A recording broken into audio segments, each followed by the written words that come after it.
Hello, नमस्ते प्यारे विद्यार्थियों और प्यारे दोस्तों। आप सभी का स्वागत है एक इम्पोर्टेंट शॉर्ट अपडेट जो आपके लिए आपकी डिमांड के according me and my YouTube class के अंदर। बिल्कुल अभी देखिए जैसे कि आप सभी को पता है हर यूनिवर्सिटी में सेमेस्टर सिस्टम लागू है। तो अब यहाँ पर जो अपने अगर बात करें अकॉर्डिंग टू जेएनयू, तो स्टूडेंट का सवाल ये आ रहा था कि अब तक अगर बात करें तो फर्स्ट सेमेस्टर हो चुका है, सेकेंड सेमेस्टर, ठीक है ना, सेकेंड सेमेस्टर भी हो चुका है, सेकेंड सेमेस्टर भी हो चुका है, ठीक है। तो अब बारी है, अब रनिंग में है थर्ड सेमेस्टर की। किसकी? थर्ड सेमेस्टर की रनिंग है, जो अभी इसका एग्जाम फॉर्म वगैरह भरना बाकी है। अब अपना जो आज का ये छोटा सा अपडेट आपको बताना इसलिए था क्योंकि काफी सवाल स्टूडेंट के आ रहे थे कि अगर किसी के फर्स्ट सेमेस्टर में कोई सब्जेक्ट ड्यू है, फर्स्ट सेमेस्टर में कोई सब्जेक्ट क्या है, ड्यू है, या फिर वो फर्स्ट सेमेस्टर में फेल है, फेल मतलब not eligible for next semester. तो अब उसके लिए क्या सिस्टम है, तो फर्स्ट सेमेस्टर वाले को वापस मौका मिलेगा थर्ड सेमेस्टर में। कब मौका मिलेगा? Third semester. थर्ड सेमेस्टर मतलब जब थर्ड सेमेस्टर के अभी फॉर्म शुरू होंगे तब फर्स्ट सेमेस्टर वालों को ड्यू का सिस्टम ओपन होगा। मतलब सिंपल है, इवन और ओड सिस्टम। इवन यानी 2 4, ओड यानी 1 3। तो अगर फर्स्ट सेमेस्टर में कोई ड्यू है तो वो थर्ड सेमेस्टर में देना होगा। जो फर्स्ट सेमेस्टर में अगर आपका कोई ड्यू है तो वो थर्ड सेमेस्टर का जब एग्जाम फॉर्म भरेंगे तब आप वो साथ में भर पाएंगे। और अगर कोई फर्स्ट सेमेस्टर में फेल है तो उसका फॉर्म वापस अगले साल यानी जब वो थर्ड सेमेस्टर वाले उसके बाकी स्टूडेंट होंगे ना, उस समय उसका भी फॉर्म चलेगा। तो मतलब ये नहीं समझना कि फर्स्ट सेमेस्टर वाले ये मत समझना कि वो थर्ड सेमेस्टर में फॉर्म भरेंगे। मतलब फर्स्ट सेमेस्टर में जो फेल हुए हैं उनका फॉर्म अब थर्ड सेमेस्टर वालों के साथ खुलने वाला है। क्लियर? और अगर किसी का सेकंड सेमेस्टर में ड्यू है, ठीक है, अब वैसे रिजल्ट तो आना है, फिर भी मैं आपको बता देता हूँ। अगर ड्यू है या एग्जाम नहीं दिया, नो मतलब एग्जाम नहीं दिया, या मान लीजिए वो फेल हो जाते, क्या हो जाते? फेल हो जाते, तो उसको वापस कब मौका मिलेगा? उसको मौका मिलेगा जब फोर्थ सेमेस्टर चलेगा। जब फोर्थ सेमेस्टर शुरू होगा तब उसे मौका मिलेगा। समझ में आ रहा है कि नहीं आ रहा है? तो एक देखिए, एक बार थोड़ा सा मैं यहाँ पर आपको वापस हिंट के रूप में बता देता हूँ।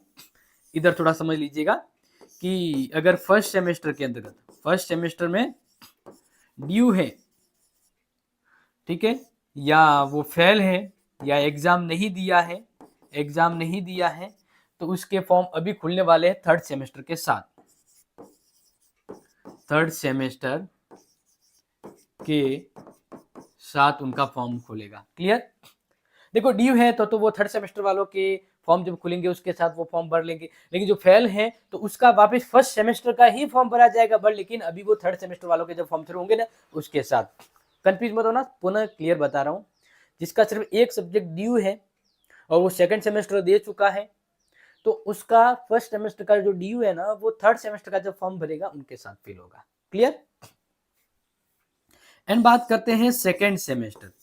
अगर सेकेंड सेमेस्टर मान लीजिए आपके ड्यू हो जाते हैं या फेल हो जाते हैं या आपने कोई एग्जाम नहीं दिया है, तो फिर उनको मौका मिलेगा वापस फोर्थ सेमेस्टर के साथ। अब इसको भी थोड़ा समझ लीजिए वापस कि सेकेंड सेमेस्टर में आपका कोई सब्जेक्ट ड्यू था, तो अब थर्ड सेमेस्टर का फॉर्म भरा जा रहा है, तो तब आप वो ड्यू का फॉर्म नहीं भर पाएंगे। सेकेंड सेमेस्टर का ड्यू का फॉर्म थर्ड सेमेस्टर में नहीं भरा जाएगा, नहीं सेकेंड सेमेस्टर वाला फेल थर्ड सेमेस्टर का फॉर्म भर पाएगा।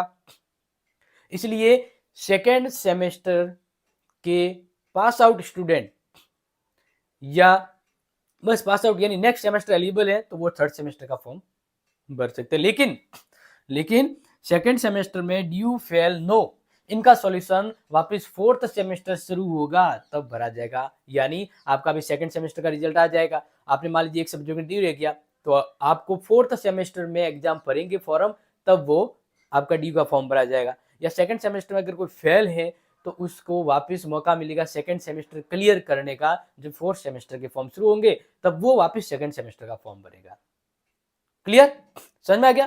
देखो सिंपल सी बात है कि 1 का 3, 2 का 4, एक में कोई अधूरा काम है तो वो 3 वाले सेमेस्टर के साथ उसका काम क्लियर होगा, फेल है तो थर्ड सेमेस्टर के फॉर्म के साथ उसका वापस फर्स्ट का फॉर्म भरा जाएगा। यानी जो फेल है ना उनका तो वही फॉर्म भरा जाएगा लेकिन उसके अगले में। कहने का मतलब है जेएनयू का एक सिस्टम है, एक तो होता है ओड और एक होता है इवन। ओड का मतलब होता है 1 और 3 सेमेस्टर यानी 1 और 3rd, और इवन का मतलब होता है 2 और 4 सेमेस्टर। तो बस इन दोनों में आप समझ जाइएगा और ये इंपॉर्टेंट अपडेट अपने दोस्तों को भी बता दीजिएगा। समझ में आ गया ना? बहुत ही सिंपल और सिस्टम पेपर आपको समझाया। इसके अलावा भी अगर कोई डाउट है तो बता दीजिएगा। और वैसे जो एग्जाम फॉर्म है वो आपके 15 दिसंबर के आसपास शुरू होंगे और रिजल्ट कब आने वाला है तो उसका वीडियो मैंने जस्ट कल ही डाला है, आप जरूर चेकआउट करें। और ऐसे और कुछ डाउट है तो मुझे जरूर बताएं कमेंट में, या और अगर आपका कोई खुद की कोई ऐसी इशू है जिस पर आप वीडियो चाहते हैं तो वो भी आप कमेंट कर सकते हैं।